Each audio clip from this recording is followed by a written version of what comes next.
Your daily Bible verse for July 17th, 2025 is Isaiah 6:8.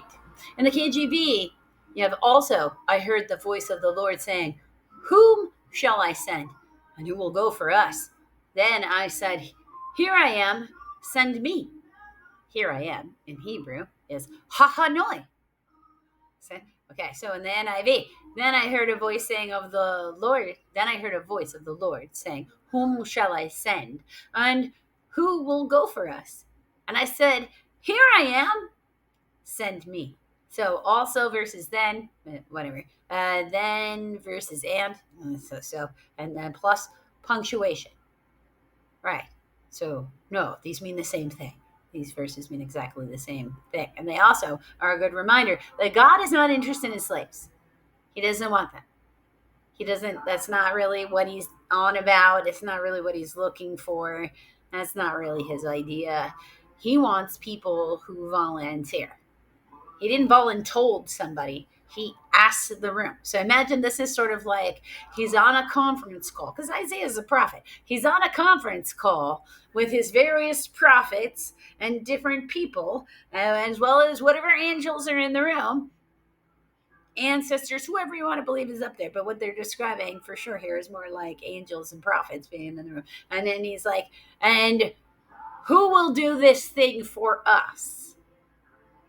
Who will participate in our plan and voluntarily go do this thing for us?" And Isaiah is saying, "Here I am, send me." You have to consciously choose this connection with the Lord. He's not looking, he gives, like, it's free will. He's not going to take away your free will.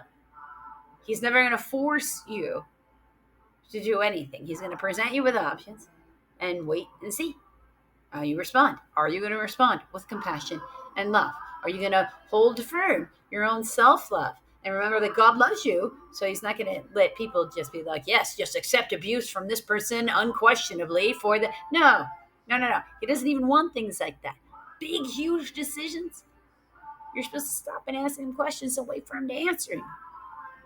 He wants you to voluntarily step into a relationship with him, where you're going to be patient and open and loving and giving and listening.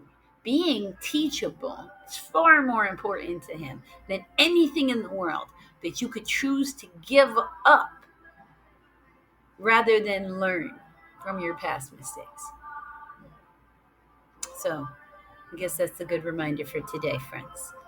Are you setting yourself up so you will not make that mistake, whatever that might be for you? Because all of us have our own thing, to not do it again. In whatever way you're helping people today, are you helping them so that you're setting them up for a positive future that also helps them from making these same mistakes again? Or are you enabling them to repeat the exact same, patterns that got them into the problem? Because each one of those, you should stop and think about, whether or not you're volunteering with God to do what is his will. Ask and wait and have an answer. I can't say if you are or you're not. I'm not claiming to know the mind of God. I don't need the trouble that kind of even thought process brings to my life.